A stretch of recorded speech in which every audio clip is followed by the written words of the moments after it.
July 11 నుండి జరిగే spiritual awakening క్లాసెస్‌కి రిజిస్ట్రేషన్స్ ఓపెన్ అయ్యాయి. వెంటనే మీ రిజిస్ట్రేషన్ కంప్లీట్ చేసుకోనండి. అదేవిధంగా జూలై 20వ తారీఖు నుండి జరిగేటువంటి సుదర్శన యోగం క్లాసెస్‌కి కూడా రిజిస్ట్రేషన్స్ ఓపెన్ అయ్యాయి. ఇంట్రెస్ట్ ఉన్నవారు వెంటనే మీ రిజిస్ట్రేషన్ కంప్లీట్ చేసుకొని వాట్సాప్‌లో సంప్రదించగలరు. చాలా రీసెర్చ్ చేసిన తర్వాత నేను చెప్తున్నటువంటి టాపిక్ ఇది. సో మనందరం కూడా ఎంతమందికి సీక్రెట్ బుక్ తెలుసు? రోండా బర్న్ రాసినటువంటి సీక్రెట్ బుక్ తెలుసు కదా. సో అందులో మెయిన్ టాపిక్ ఏంటి? Ask, believe, receive. అవునా? Ask, believe, receive. Jesus Christ యాక్చువల్గా ఈ వర్డ్ని యూజ్ చేశాడు. అడగండి మీకు ఇవ్వబడుతుంది, వెతకండి దొరుకుతుంది, తట్టండి తీయబడుతుంది అనే పదాన్ని జీసస్ క్రైస్ట్ యూజ్ చేశాడు. సో ఇప్పుడు నా టాపిక్ ఏంటంటే, మనం చేసే మేనిఫెస్టేషన్స్, మనం కోరుకున్న కోరికలు, ఇవన్నీ కూడా నెరవేరాలంటే, ఇప్పుడు యూనివర్స్ అనేది నమ్ముతున్నారా మీరు? ఈ విశ్వమే మీరు, మీరే విశ్వము. లార్డ్ శ్రీకృష్ణ అంటాడు, ఈ విశ్వం అంతా నేను వ్యాపించి ఉన్నాను అంటాడు. నాసా వాళ్ళు రీసెంట్గా రిలీజ్ చేసినటువంటి గ్యాలక్సీ సమూహాలు అవన్నీ చూస్తే నెబులా, ఇవన్నీ ఒక్కొక్కటి. నెబులా అనేది మన కంటిలాగా ఉంటుంది. మన కన్ను ఎలాగైతుందో ఇలా ఇలా ఉంది కదా, మన కన్ను మధ్యలో ఇలా రౌండ్గా బ్లాక్ ఉంది కదా. సో నెబులా అనేది ఇలా ఉంటుంది, నక్షత్రాల సమూహాలు ఇవన్నీ కలిసి. ఇంకొకటి ముక్కులాగా ఉంటుంది, ఇంకొకటి నోరులాగా ఉంటుంది. అలా విశ్వం అంతా కనుక మనం చూడగలిగితే ఒక మనిషి ఆకారంలో ఉంటుంది. అంటే మనిషికి ఇవేవి కనిపెట్టనప్పుడు, మైక్రోస్కోప్లు ఇవేవి కనిపెట్టినప్పుడు, అప్పుడు ఎప్పుడో చెప్పాడు, విశ్వమంతా వ్యాపించి ఉన్నాను నేను అంటాడు. అవునా కదా? విశ్వమంతా ఉన్నాను నేను. మనం అనుకుంటాం దేవుడు అంటే మన మన యొక్క మైండ్ పర్సెప్షన్ ఇక్కడి వరకే. అవునా కదా? మీ ముందు గోడ ఉంది, గోడ వరకే మీ చూపు. గోడ తర్వాత అక్కడికి వెళ్తే కానీ తెలియదు అక్కడ ఏముందో. అంతే కదా? అవతల రూమ్లోకి వెళ్తే కానీ మీకు తెలియదు. సో మనం ఇక్కడి వరకు చూస్తామంటే కనిపించేంత వరకే చూస్తాం. సో ఇప్పుడు చాలామంది, ఈవెన్ దో రోండా బర్న్ కూడా అర్థం చేసుకున్న విషయాన్ని, నేను ఒక విషయాన్ని అర్థం చేసుకున్నాను. సార్ మీరు ఆమె కంటే గొప్పవారా అంటే, మేబీ మన కనులకు తెలియని, మన మైండ్ యాక్సెప్ట్ చేయని దానిని మనం డ్రీమ్ చేయాలి. ఎందుకు సార్ ఆమె చెప్పిందే ఫాలో అవ్వచ్చు కదంటే, అందుకు రాలేదు మనం. మీరు అరుణ్ సార్ చెప్పిందే ఫాలో అవ్వాలని ఏం లేదు, దానిని ఇంకా బెటర్గా డెవలప్ చేయొచ్చు. మేము 21 డేస్ క్లాసెస్ పెట్టేది కూడా అందుకే. ఇక 21 డేస్ ఎవ్రీ మంత్ కంటిన్యూగా రండి అని నేను చెప్పను. ఈ 21 డేస్లో మీ ప్యాత్ని మీరు క్రియేట్ చేసుకునే అంత గొప్పగా మారాలి. ఆస్క్, బిలీవ్, రిసీవ్లో అసలు యూనివర్స్ అనేది, చాలామంది అనుకుంటారు యూనివర్స్ నాకు జవాబులు చెప్తుందేమో, ఆన్సర్ ఇస్తుందేమో, నా కష్టాలకి, నా ఆర్థిక కష్టాలకి, నా రిలేషన్షిప్కి నాకు జవాబు ఇస్తుందేమో అనుకుంటారు. డియర్ ఫ్రెండ్స్, యూనివర్స్ యొక్క ఫార్ములాలో ఉన్నది ఆన్సర్ లేదు, ఆస్క్, బిలీవ్, రిసీవ్ ఉంది. అవునా? అంటే యూనివర్స్ ఆన్సర్స్ ఇవ్వదు, యూనివర్స్ మీ క్వశ్చన్స్కి రెస్పాండ్ అవుతుంది. రాసుకోండి, this is the point today.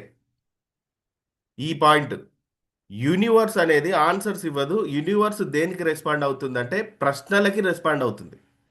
The universe does not answer unasked questions.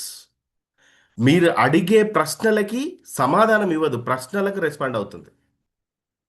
విశ్వాన్ని అడగాలి అడగాలి అంటారు. మనం ఏం చేస్తాం? విశ్వం జవాబుల కోసం ఇస్తుందేమో అని ఎదురు చూస్తాం. మనం విశ్వాన్ని అడిగే పద్ధతిని ఈరోజు మార్చబోతున్నాం. అంటే మన ఫ్రీక్వెన్సీని మారుస్తున్నాం. చాలామంది ఏం చేస్తారంటే, విశ్వాన్ని అడగడానికి, ఈ విశ్వాన్ని ఎలా అడగాలో తెలియక, అడగడం తెలియకపోవడం వల్ల చాలామంది తమ యొక్క ఆన్సర్స్ని తీసుకోలేకపోతారు, సరైన సమాధానాల్ని తీసుకోలేకపోతారు. సో ఇప్పుడు ఈరోజు మనకేంటంటే, మనం సరైన ప్రశ్న ఎలా అడగాలి? ఎందుకంటే ఈ విశ్వం అడగని ప్రశ్నలకి ఎప్పుడూ సమాధానం చెప్పదు. మనం అడగని ప్రశ్నలకి ఎప్పుడూ సమాధానం చెప్పదు. చాలామంది ఎలా అడగాలో తెలియకపోవడం వల్ల పొందుకోలేకపోతున్నారు, అంతే. సో ఇప్పుడు మనం ఎలా అడగాలో తెలుసుకుందాం. ఓకేనా? సో అడిగే ముందు కొన్ని మార్చుకోవాలి మనం. ఆ కొన్నిటిని ఎలా మార్చాలి ఏంటి అనేది నేను ఇప్పుడు చెప్తాను. మీరంతా సిద్ధంగా ఉన్నారా? మనమంతా కూడా ఒక ఫ్రీక్వెన్సీ. మనిషి అంటేనే ఒక ఫ్రీక్వెన్సీని రిలీజ్ చేస్తూ ఉంటాం. ఈ ఫ్రీక్వెన్సీ అనేది, ఫ్రీక్వెన్సీ అంటే మీకు సింపుల్గా అర్థమయ్యేలా చెప్పాలంటే ఒక స్పిరిచువల్ థాట్. ఫ్రీక్వెన్సీ అనేది ఒక స్పిరిచువల్ థాట్. ప్రతి మనిషి కూడా ఒక ప్రత్యేకమైనటువంటి శక్తి కేంద్రం. You are the special energy centre. రాసుకోండి. నేను ఒక ప్రత్యేకమైన శక్తి కేంద్రాన్ని అని రాసుకోండి. ఇలాంటి పదాలే మన జీవితాన్ని మారుస్తాయి. మీరు ఒక ప్రత్యేకమైన శక్తి కేంద్రం. You are the separate powerful centre. ఎందుకంటే మీ హార్ట్ ఒక లయలో ఉంటుంది. మీ యొక్క బ్రెయిన్ ఫ్రీక్వెన్సీ తరంగాలు ఒక లయలో ఉంటాయి. మీ బ్రీత్ ఒక లయలో ఉంటుంది. మీ ఎమోషన్స్కి స్పందన ఒక లయలో ఉంటుంది. మీ ఆలోచనలకి ఒక దిశ ఉంటుంది, ఒక మార్గం ఉంటుంది. ఎలా ఆలోచించాలి, ఎక్కడి వరకు ఆలోచించాలి. ఇవన్నీ ఎలైన్ అయినప్పుడు మీ జీవితం అనుభవాలు ఏర్పడతాయి. అంటే మీ ఫ్యూచర్ ఏర్పడుతుంది, మీ భవిష్యత్ ఏర్పడుతుంది. మీ భవిష్యత్తుని మీరు ఇప్పుడే డిజైన్ చేయొచ్చు. 3D వరల్డ్లో ఉన్న మీరు, 3D యూనివర్స్లో ఉన్న మీరు 5D వరల్డ్లో నుండి మీ మీ యొక్క ఫ్యూచర్ని మీరే డిజైన్ చేయొచ్చు. అందుకనే మన ఫ్రీక్వెన్సీని మనం మార్చాలి. ఎస్. సో ఇప్పుడు మన యొక్క ఫ్రీక్వెన్సీ ఎలా పనిచేస్తుందో నేను చెప్తాను. సో ఇవి తెలిస్తే విశ్వాన్ని ఎలా అడగాలో, అది ఎలా రెస్పాండ్ అవుతుందో అర్థమవుతుంది. ఓకేనా? ఎస్. మీ ఫ్రీక్వెన్సీని ప్రభావితం చేసే కొన్ని విషయాలు చెప్తాను, రాసుకోండి. ఫ్రీక్వెన్సీని ప్రభావితం చేసే విషయాలు అని పెట్టుకోండి. సో మీ ఫ్రీక్వెన్సీని ప్రభావితం చేసేవి, నెంబర్ వన్, మీ యొక్క థాట్స్, ఆలోచనలు. మీరు రోజంతా ఏం ఆలోచిస్తున్నారు, మీ ఆలోచనలు ప్రభావితం చేస్తాయి. నెక్స్ట్, మీ మాటలు. మీరు మీతో ఏం మాట్లాడుతున్నారు, మీరు పక్క వాళ్ళతో మాట్లాడేది కాదు. మీరు మీతో ఏం మాట్లాడుతున్నారు. ఎవరైనా గొప్పవారిని చూసినప్పుడు నా బతుకు ఎప్పుడు ఇలా మారుతుందో అనుకుంటున్నారా? లేదంటే సో అలా మీతో మీరు ఏం మాట్లాడుకుంటున్నారు అనేది ఫ్రీక్వెన్సీ. Next, food. మనం తీసుకునే ఫుడ్. ఈ ఫుడ్ అనేది శరీరాన్ని మాత్రమే కాదు, మనసును కూడా ప్రభావితం చేస్తుంది. ఆహారం వెరీ వెరీ ఇంపార్టెంట్ ఇది. నేను చెప్పాను వెజ్ నాన్ వెజ్ తినద్దని చెప్పాను. తినండి. మీరే వండుకొని తినండి. ఇంట్లో భార్య చేసిందే తినండి.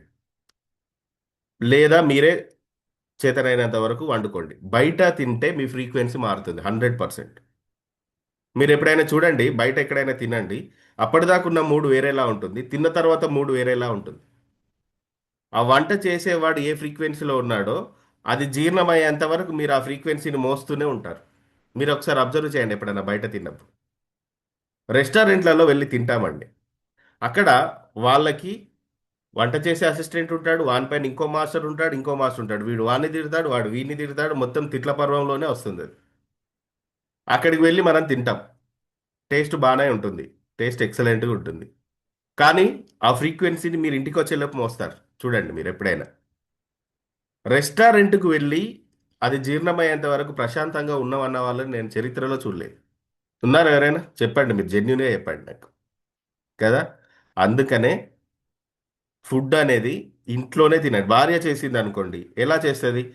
నా వాళ్ళు బాగా తినాలి, నా పిల్లలు, నా హస్బెండ్ మంచిగా ఆరోగ్యంగా ఉండాలన్న ఫ్రీక్వెన్సీలోనే చేస్తుంది కదా, అవునా కదా? వంట చేసే ముందు తిట్టకండి భార్యల్ని, మెయిన్గా. ఓకే, భర్తలకు చెప్తున్నా, వంట చేసే ముందు ఏమనొద్దు, మీ ఫ్రీక్వెన్సీ బాగుండాలంటే. నెక్స్ట్, ఎన్విరాన్మెంట్, పరిసరాలు.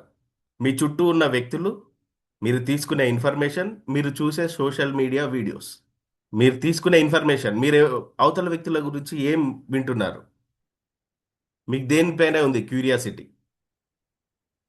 వాళ్ళు నష్టపోయారంటే హ్యాపీగా అనిపిస్తుందా, వాళ్ళు బాగుపడ్డారంటే హ్యాపీగా అనిపిస్తుందా? ఏంటి, దయాలకు సంబంధించినవి చూస్తున్నారా, నెగిటివిటీ చూస్తున్నారా, పాజిటివిటీ చూస్తున్నారా, ధ్యానానికి సంబంధించి చూస్తున్నారా, ఏది చూస్తున్నారు? బ్రీత్, శ్వాస. శ్వాస మారితే ఫ్రీక్వెన్సీ మారుతుంది. ఈ ఫ్రీక్వెన్సీని తీసుకొచ్చేదే శ్వాస. ఈ శ్వాసని మనం ఎలా మార్చుకోవాలో తెలుసా? మీరు ప్రాక్టీస్ చేయాలి. మీరు ప్రాక్టీస్ చేస్తూ చేస్తూ ఒక నిమిషానికి 10 నుండి 11 శ్వాసలు తీసుకునేలాగా ప్రాక్టీస్ చేయాలి. 60 సెకండ్స్కి 10 టు 11. నేను జెన్యున్గా చెప్తున్నాను. ఇప్పటికీ నాకు అది సాధ్యం అవ్వట్లేదు. నిమిషానికి 10 నుంచి 11 బట్ చేయాలి. అదే ఫైనల్. గురువు గారు చెప్పింది ఏంటి? అక్కడి వరకు రావాలి. 10 టు 11 బ్రీతింగ్స్ తీసుకోగలగాలి మెడిటేషన్లో. అంటే ఎప్పుడైతే మీరు కౌంటింగ్ స్టార్ట్ చేశారు కదా, 1, 2 ఇలా చేస్తారు కదా, ఒక 10, 15 రాగానే నిన్న కూరలో ఉప్పు ఎక్కువైనట్టుంది ఆలోచన అటు వెళ్ళిపోద్ది. అరే నిన్న ఒక ఫ్రెండ్ని కలవాలి మిస్ అయిపోయింది. లేదా ఫోన్ పైకి వెళ్తుంది ఏం మెసేజ్ వచ్చిందో. అప్పుడు ఏమైపోతుంది, కౌంటింగ్ మిస్ అవుతుంది. థాట్ ఫ్రీక్వెన్సీ మారింది. వెంటనే ఏం చేయాలి, మళ్ళీ మళ్ళీ ఫస్ట్ నెంబర్ వన్, మళ్ళీ మొదటికి రావాలి. అలా అలా కొద్ది రోజులు ప్రాక్టీస్ చేస్తే ఫస్ట్ తక్కువ పెట్టుకోండి, 21 పెట్టుకోండి ఫస్ట్ కౌంటింగ్. తర్వాత 40, ఆ తర్వాత ఆ 40కి ఇంకొక 21 కలపండి. ఇలా మీరు ఒక 108 శ్వాసల్ని గుర్తుపెట్టుకునే స్థాయికి మీరు ఎదిగితే అది కొద్ది రోజులు ప్రాక్టీస్ చేయండి. అది 21 డేస్ ప్రాక్టీస్ చేయండి. ఇలా ఇలా మనం చేస్తూ చేస్తూ ఉండగా ఎప్పుడైతే మీకైనా నాకైనా, మీరు చేస్తున్నారా సార్ నిమిషానికి 9 నుండి 11 శ్వాసలు అంటే చెప్తున్నాను కదా, నాకే ఇంకా సాధ్యం అవ్వట్లేదు. ప్రాక్టీస్ చేయాలి. అక్కడికి మనం వెళ్తే మన సహస్రారం ఓపెన్ అవుతుంది. ఆ స్థాయికి మనం వెళ్ళగలిగితే సింపుల్ సీక్రెట్ ఇది. నాకు చెప్పారు, ఒక హిమాలయన్ గురువు చెప్పారు, సింపుల్ సీక్రెట్ చెప్పారు నాతో. సో అందుకనే మేము ఏమనుకుంటున్నామంటే అరుణ్ గిక్స్ పోడ్కాస్ట్ స్టార్ట్ చేయబోతున్నాం, స్పిరిచువల్ పోడ్కాస్ట్. అతి త్వరలో, ఇప్పుడు నేను కూర్చున్న ఆఫీస్లోనే స్టూడియో సెటప్ అంతా కూడా రెడీ అవుతుంది అతి త్వరలో. ఇప్పటి వరకు పోడ్కాస్ట్ అనేది యూట్యూబ్లో మనం ఓన్లీ బిజినెస్ పోడ్కాస్ట్లే చూస్తున్నాం, బిజినెస్కు సంబంధించి. అండ్ నెక్స్ట్ ఏంటి, సక్సెస్ఫుల్ లైఫ్స్ గురించి చూస్తున్నాం, స్పిరిచువాలిటీ గురించి చూడట్లేదు, ఆధ్యాత్మికత గురించి చూడట్లేదు. భారతదేశంలో ఆధ్యాత్మిక రహస్యాలు ఎన్నో ఉన్నాయి, మనకు తెలియని రహస్యాలు. వాటిని ప్రపంచానికి తెలియజేయడం కోసం అరుణ్ గిక్స్ పోడ్కాస్ట్ మేము స్టార్ట్ చేయబోతున్నాం. 2027 జనవరిలో స్టార్ట్ అవుద్ది ఈ పాడ్కాస్ట్. అందుకని నేను ట్రావెల్ చేస్తాను. అసలైన గురువు ఎప్పుడు కూడా కనిపించడు, మనుషులకు కనిపించడు. రియల్ గురువు చీకటిలో ఉండి మనకు వెలుగును ప్రసాదిస్తాడు, ఆయన కనిపించడు. సో అలాంటి వారిని బయటికి తీసుకొచ్చి, ఒకవేళ వాళ్ళు బయటికి రాకపోయినా అక్కడికే వెళ్ళి పోడ్కాస్ట్ చేసి కొన్ని విషయాలని టెలికాస్ట్ చేయాలనేది నా ఉద్దేశం. అది నా యొక్క లక్ష్యం. బ్రీతింగ్ గురించి చెప్పాను. నెక్స్ట్, ధ్యానం, మెడిటేషన్. ధ్యానం అనేది మన అంతర్గత ఫ్రీక్వెన్సీని కంట్రోల్ చేస్తుంది. ఇది మిగతా వాళ్ళకి తెలియక చెప్పడం కాదు, తెలుసు బట్ చెప్పరు. ఎందుకంటే మీరు మాస్టర్గా మారుతారు. రియల్ మెంటర్ ఎప్పుడైనా ఏం చేస్తాడో తెలుసా, ఫాలోవర్స్ని క్రియేట్ చేయడు. ఫాలోవర్స్ని క్రియేట్ చేసే అతను రియల్ మెంటర్ అవ్వడు. ఎవరిని క్రియేట్ చేస్తారు, లీడర్స్ని క్రియేట్ చేస్తారు, నాయకులను క్రియేట్ చేస్తారు. రేపు మీరంతా నాయకులు అవ్వాలి, స్పిరిచువల్ లీడర్స్ అవ్వాలి. మీరు కనీసం ఒక 100 మందిని లీడ్ చేయాలని పెట్టుకోవాలి. మీ మాట ద్వారా మీరు సంపదని క్రియేట్ చేయాలి. సో ఈ విషయాలని మీరు గుర్తుపెట్టుకోండి. సో ఇప్పుడు విశ్వాన్ని మనం ఎలాంటి ప్రశ్నలు అడగాలి, ఎలా ప్రశ్నలు అడగాలి అనేది నేను ఇప్పుడు చెప్తాను. విశ్వం ఎలా రెస్పాండ్ ఇస్తుంది, అసలు ఆన్సర్ ఎలా ఇస్తుంది విశ్వం అనేది కూడా నేను చెప్తాను, చూడండి. ఇప్పుడు ఫర్ ఎగ్జాంపుల్ మనం తీసుకుంటే ఆస్క్ బిలీవ్ రిసీవ్లోనే తీసుకుందాం. ఈ ఆస్క్ బిలీవ్ రిసీవ్లో చాలామంది ప్రశ్నలు, వాళ్ళ యొక్క ప్రశ్నల్ని ఎలా అడుగుతారంటే, ప్రశ్న అడిగి వదిలేస్తారు, సమాధానాన్ని వెతకరు. అడుగుడి మీకు ఇవ్వబడుతుంది, వెతకండి దొరుకుతుంది, తట్టండి తీయబడుతుంది. అడుగుతారు బట్ వెతకరు, మళ్ళీ దానిని టచ్ చేయరు. సో ప్రశ్న ఎలా అడుగుతారంటే, ఎందుకు నా జీవితం ఇలా ఉంది? ఎవరికైనా అనిపించిందా ఎప్పుడైనా ఈ ప్రశ్న? నా లైఫ్ ఎందుకు ఇలా ఉంది అనిపించిందా ఎవరికైనా? ఎస్, జెన్యున్గా చెప్పండి, అంతే. ఒక్కోసారి నేను కూడా అలా తీవ్రంగా ఆలోచించేవాడిని. ఒక్కోసారి మధ్యరాత్రి మెలకు వస్తే ఇలా పడుకుంటాం కదా, ఆ పైన తెల్లటి గోడలు కనిపిస్తాయి కదా పైన మనకి. కోసేపు అర్థం అవ్వకపోయేది, అసలు ఎక్కడున్నా నేను, ఎక్కడి నుంచి మొదలైనా, ఈ గోడలేంటి, నేనేంటి. కొన్ని సెకండ్స్ బ్రెయిన్ కనెక్టింగ్ ఉండకపోయేది, అర్థం అవ్వకపోయేది. అలాంటి లైఫ్ ఉండేది నిజంగానే. సో ఇది ప్రశ్న, ఎందుకు నా జీవితం ఇలా ఉంది. ఇదేంటంటే వీక్ క్వశ్చన్. ఈ క్వశ్చన్కి ఎప్పుడు కూడా విశ్వం రెస్పాండ్ అవ్వదు. మరి ఎలా అడగాలి సార్ అంటే, ఎలా అడగాలంటే, నా జీవితంలో రిపీటెడ్గా జరుగుతున్న విషయాల పట్ల, లేదా ఈ విషయాలతో నేను కొత్తగా ఏ పాఠం నేర్చుకోబోతున్నాను నేర్పుతుంది ఈ విశ్వం. రెడీగా ఉండాలన్నమాట, రెడీ మైండ్ సెట్లో ఉండాలి క్వశ్చన్స్. ఛాలెంజ్ని యాక్సెప్ట్ చేయగలగాలి. నా జీవితం ఎందుకు ఇలా ఉంది అని నిలదీయడం, ఇంకొకరిని విక్టిమ్గా చూపించడం, దేవుడిని ఆ, బాధ్యుడిగా చూపించడం కాదు. నేనేం నేర్చుకోబోతున్నా, నాకేం పాఠం నేర్పబోతున్నావు ఈరోజు అనాలి. ఏ లెసన్ నేర్పబోతున్నావు నాకు అనాలి. నేను ఎందుకు సక్సెస్ కావడం లేదు, ఉందా ఈ ప్రశ్న ఎవరికైనా? నేను ఎందుకు సక్సెస్ అవ్వడం లేదు? This is the week question. ఇప్పుడు స్ట్రాంగ్ క్వశ్చన్ ఏంటి అంటే, సక్సెస్ వైపుకు వెళ్ళకుండా నన్ను ఆపుతున్న నా అలవాట్లు ఏంటి? ఒక మూడు చెప్పు అని అడగాలి. అంటే మీ సక్సెస్ ఉంది, అందుకే మీరు కోరుకుంటున్నారు, అందుకే మీరు ప్రయత్నం చేస్తున్నారు. నేనెందుకు సక్సెస్ అవ్వడం లేదనేది వీక్ క్వశ్చన్. నేనెందుకు సక్సెస్ అవ్వలేకపోతున్నాను, ఆపుతున్న మూడు అలవాట్లు, నా అలవాట్లు చెప్పు అని అడగాలి. This is the strong question. రాసుకున్నారా? అంటే నేను ఎగ్జాంపుల్ చెప్తున్నాను. మిగతావన్నీ మీరే రెడీ చేసుకోవాలి, మీరే తయారు చేసుకోవాలి. హోంవర్క్ ఇది మీకు. ఇంకొక రెండు చెప్తాను ఎగ్జాంపుల్స్ మీకు. నన్నెవరు అర్థం చేసుకోవట్లేదు సార్. నా భార్య అర్థం చేసుకోవట్లేదు, నా భర్త అర్థం చేసుకోవట్లేదు, నా పిల్లలు అర్థం చేసుకోవట్లేదు, నా తల్లిదండ్రులు అర్థం చేసుకోవట్లేదు, నేను ఒంటరిని అయిపోయాను, 10 మందిలో ఉన్నా నేను ఒంటరిగా ఉన్నాను. ఇలాంటి ఫీలింగ్ ఉంటుంది కొంతమందికి, అవునా కదా? నన్ను ఎవరు అర్థం చేసుకోవట్లేదు అనుకుంటారు. This is the week question. మరి స్ట్రాంగ్ క్వశ్చన్ ఏంటి సార్ అంటే, నన్ను నేను వాళ్ళకి ఎలా వ్యక్తపరచుకోవాలి, అందుకు నేను ఎలా మారాలి అని అడగాలి. నిన్నొక వ్యక్తి అర్థం చేసుకోలేకపోతున్నాడంటే అతని అర్థం చేసుకునే స్థాయిలోకి నువ్వు వెళ్ళట్లేదని అర్థం. అవునా? అంతేనా? నర్సరీ అబ్బాయిని కూర్చోబెట్టి a+b² = a² + b² + 2ab, ఇది నీకు ఫ్యూచర్లో వస్తుందిరా, నువ్వు ఇప్పుడు నేర్చుకో అంటే వానికి ఏమైనా అర్థం అవుతుందండి?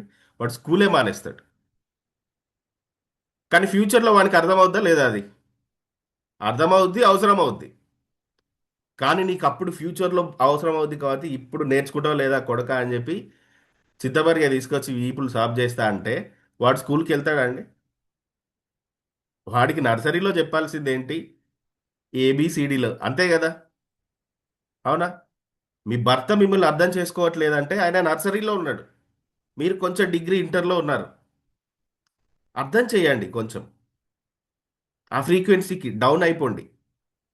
పిల్లల విషయంలో కూడా, భర్త భార్య విషయంలో కూడా ఇది చాలా ఇంపార్టెంట్. ఎప్పుడు కూడా ఏమనుకుంటారు రిలేషన్షిప్లో అంటే, ఫర్ ఎగ్జాంపుల్ నేనున్నా అనుకోండి, నా భార్య నన్ను అర్థం చేసుకోవాలి, నన్నే అర్థం చేసుకోవాలి, నన్ను అర్థం చేసుకోవట్లేదని నేను అనుకుంటా. సేమ్ తను అలానే అనుకుంటుంది. మా ఇద్దరి మధ్యలో ఫ్రీక్వెన్సీ అనేది కనెక్టింగ్లో లేదు. ఈ ఫ్రీక్వెన్సీ తరంగాలు ఇలా వచ్చి ఇలా యూటర్న్ అవుతున్నాయి తనయి, నా నా తరంగాలు ఇలా యూటర్న్ అవుతున్నాయి. సో ఇలా ఒకవేళ మేము ఇద్దరం కలిసినా కూడా డిఫరెంట్ ఫ్రీక్వెన్సీస్ ఉండడం వల్ల ఏమైపోతుందంటే, ఎప్పటి నుంచో ఉన్న ఓల్డ్ ప్యాటర్న్స్ అన్ని ఓపెన్ అవుతాయి, రిలేషన్షిప్ బ్రేక్ అవుతుంది, మనస్పర్ధలు వస్తాయి. ఎనర్జీ అనేది అక్కడ అక్కడ ఉండే ఎనర్జీ అనేది ఆ ఎనర్జీని పొందుకోలేకపోతారు. వైఫ్ అండ్ హస్బెండ్ ఇద్దరు కలయికలో ఏర్పడే ఎనర్జీ, శివతత్వం ఏదైతే ఉందో, ఈ ప్రపంచాన్ని, ఈ లయని అంటే ఈ విశ్వం యొక్క లయని మీ వైపుకు తీసుకొస్తుంది. కుండలిని ఎనర్జీ దిగుతుంది అప్పుడు. అది తెలియదు చాలా మందికి. మనసులు కలవవు, కేవలం బాడీసే కలుస్తాయి. అందుకనే చేంజ్ యువర్ ఫ్రీక్వెన్సీ. నర్సరీలో ఉన్న హస్బెండ్ని అర్థం చేయడానికి మీరు కొంచెం టీచర్గా మారండి, లేదా వైఫ్ నర్సరీలో ఉంటే హస్బెండ్ టీచర్గా మారండి. ఫ్రీక్వెన్సీని చేంజ్ చేయండి, రిలేషన్షిప్ స్ట్రాంగ్ అవుతుంది. ఓకేనా? ఇంకొక క్వశ్చన్ చెప్తాను. నా అదృష్టం బాగాలేదు, నాకు నసీబ్ లేదంటారు. అవునా కదా? అదృష్టం బాగాలేదు అందుకే ఇలా జరిగింది అంటారా అనరా? ఈ అదృష్టం మారాలంటే మీరు ఎలాంటి నిర్ణయాలు తీసుకుంటున్నారో అబ్జర్వ్ చేయాలి. విశ్వానికి ఏమని చెప్పాలి? నా నిర్ణయాలలో కామన్గా ఉండేటువంటి ఒక సిద్ధాంతం ఏంటి అని అడగాలి. నా నిర్ణయాలలో నేను గుర్తించని నమూనా అని రాసుకోండి, సింపుల్గా మీకు అర్థమవుతుంది. Don't believe social media, it is the dustbin. నా మైండ్లో ఉన్నది మీ మైండ్లోకి, మీ మైండ్లో ఉన్నది ఇంకొకరి మైండ్లోకి. అందుకనే పడుకునే ముందు సోషల్ మీడియాని చూడకండి, ధ్యానం చేయండి, బుక్స్ చదవండి, ఫోన్ పక్కన పడేసేయండి. బుక్స్ చదవడం చాలా ఇంపార్టెంట్. సో ఇప్పుడు మీ ఫ్రీక్వెన్సీని మార్చడానికి అసలు ఈ విషయం ఎలా పనిచేస్తుంది, ఈ విషయం ఎలా అడుగుతుంది అంటే ఒక సింపుల్ ఎగ్జాంపుల్ చెప్తాను చూడండి. నేను చాలా సింపుల్ ఎగ్జాంపుల్. ఇప్పుడు ఫర్ ఎగ్జాంపుల్, నాకు ధైర్యం కావాలి అని నేను అడిగాను విశ్వాన్ని. నాకు ధైర్యం కావాలి అని అడిగాను. అప్పుడు విశ్వం ఎలా ఆన్సర్ ఇస్తుందో తెలుసా? నాకు ధైర్యం కావాలని నేను అడిగినప్పుడు నాకు భయాన్ని పంపిస్తుంది. నా ధైర్యం ఎప్పుడు బయటపడుతుంది? నాకు ధైర్యం కావాలి అన్నప్పుడు భయంలో ధైర్యాన్ని చూపాలి, అంతే కదా. నాకు ధైర్యం కావాలి అన్నప్పుడు భయపడే సంఘటనను క్రియేట్ చేస్తుంది నాకు. అక్కడ నేను ధైర్యాన్ని ప్రదర్శించాలి, విశ్వం అలా రెస్పాండ్ అవుతుంది. అర్థమైందా మీ ప్రశ్నలకు విశ్వం ఎలా ఆన్సర్ ఇస్తుందో? నాకు చాలా డబ్బు కావాలి అన్నప్పుడు ఒక పెద్ద డెబ్ట్లో నుండి నువ్వు ఎలా బయటికి రావాలో ఆ సిచ్యువేషన్ క్రియేట్ చేస్తుంది. డబ్బు కావాలి అంటే ఫస్ట్ ఒక పెద్ద డెబ్ట్ ఇస్తుంది, నువ్వు ఎక్కలేనంత ఎత్తైన గోడ ఇస్తుంది. మీకు ఒక విషయం తెలుసా?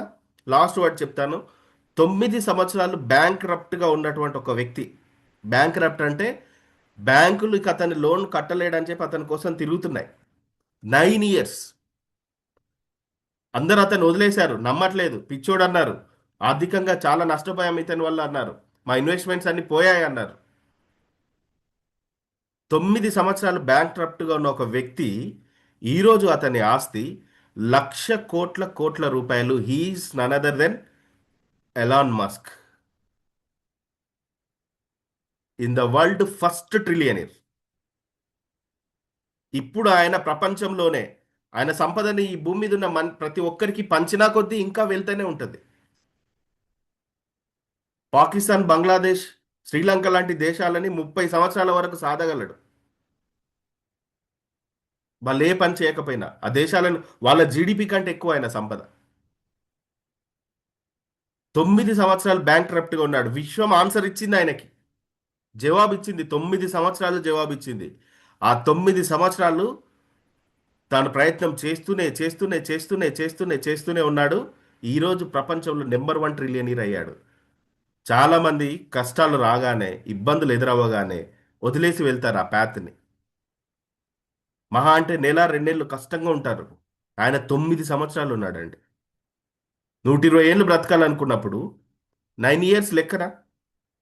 ఒక ఓడిపోయిన ఎమ్మెల్యే 5 సంవత్సరాలు వెయిట్ చేస్తాడు, అవునా కదా? 5 years వెయిట్ చేస్తాడు. కామన్ మ్యాన్కి అంత వెయిటింగ్ పీరియడ్ ఉండదు, అంత ఓపిక ఉండదు. వెంటనే జరగాలి, ఇన్స్టెంట్గా జరగాలి. అందుకే ఫోన్ చేస్తారు, సార్ ఇన్స్టెంట్గా జరగాలి, ఏమైనా ఉందా సార్ మీ దగ్గర? మస్తు ఫోన్లు వస్తాయి రోజు నాకు. ఇన్స్టెంట్గా జరిగితే ఎలాన్ మస్క్ 9 ఏళ్ళు ఎందుకు పట్టిందండి చెప్పండి? గొప్పగా రావాలనుకుంటే ఇన్స్టెంట్గా కాదు, మీరు చేసిన ఇంటెన్షన్ అనేది ఏంటంటే, ఒక బండరాయి ఉందండి, ఆ బండరాయి పైన ఒక బకెట్ నీళ్ళు తీసుకొచ్చి పోసారు ఇలా, అది మీ యొక్క సంకల్పం. అదే బండరాయి పైన ఈ బకెట్ వాటర్ని ఒక చిన్న డ్రాప్ చేసి, ఒక్కొక్క డ్రాప్ నిమిషానికి ఒక డ్రాప్ పడేలాగా చేయండి. ఆ బకెట్ వాటర్ అయిపోయేలోపు కనీసం ఆ బండరాయి పైన చిన్న రంధ్రమైన అవుద్ది, అవునా కదా? కన్సిస్టెన్సీ అంటే సంకల్పం అనేది మీరు చేసి ఆ సంకల్పానికి సంబంధించిన తపస్సు చేయాలి కంటిన్యూగా. రావణాసురుడు తపస్సు చేశాడు, అవునా కదా? కంటిన్యూటీ అనేదే సక్సెస్ని తీసుకొస్తుంది. విశ్వం ఇలా జవాబులు ఇస్తుంది. ఓకేనా?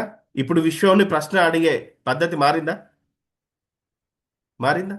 కొంచెం ఒక్క పాయింట్ అయినా, 1% అయినా కొంచెం నాలెడ్జ్, కొత్త విషయం తెలుసుకున్నారు కదా? ఎస్, ఇప్పటి నుండి మీరు అది స్టార్ట్ చేయండి. ఓకేనా? మొదలు పెట్టండి. ఫస్ట్ మీరు మిమ్మల్ని గురించి మీరు అడగాల్సిన ప్రశ్న ఏంటంటే, నేను ఎవరు? అడగండి ఒకసారి, నేను ఎవరు? Who am I? మీ బాధ్యతలు తీసేస్తే, మీ రిలేషన్షిప్ తీసేస్తే, మీరు చేస్తున్న ఉద్యోగం తీసేస్తే, మీరు చదివిన చదువులు తీసేస్తే, ఎంబీబీఎస్, ఎఫ్ఆర్సిఎస్, లండన్, భూటాన్ ఇవన్నీ తీసేస్తే, మీరు ఎవరు? Who are you? Ask yourself. మీరు అడగండి, అమ్మ గడుపులోకి రాకముందు నీవెవరు? అడగండి ఒకసారి, మిమ్మల్ని మీరు అడగండి. అక్కడే మీ ఆన్సర్, మీ కీ అక్కడే ఉంది. అక్కడే తాళపు చెవి ఉంది. మీరు గెలవాల్సిన తాళపు చెవి అక్కడే ఉంది. అమ్మ కడుపులోకి రాకముందు ఏదో జరిగింది, మీరు ఏదో డిసైడ్ అయ్యి వచ్చారు. ఆ డిసైడ్ అయిన దాన్ని ఫుల్ఫిల్ చేసి వెళ్తే ప్రమోషన్ లేదా demotion. Select your self. Thank you very much dear friends. మీరెవరో కామెంట్ బాక్స్లో తెలియజేయండి. జూలై 11 మేము క్లాస్కి వెంటనే రిజిస్ట్రేషన్ చేసుకోండి.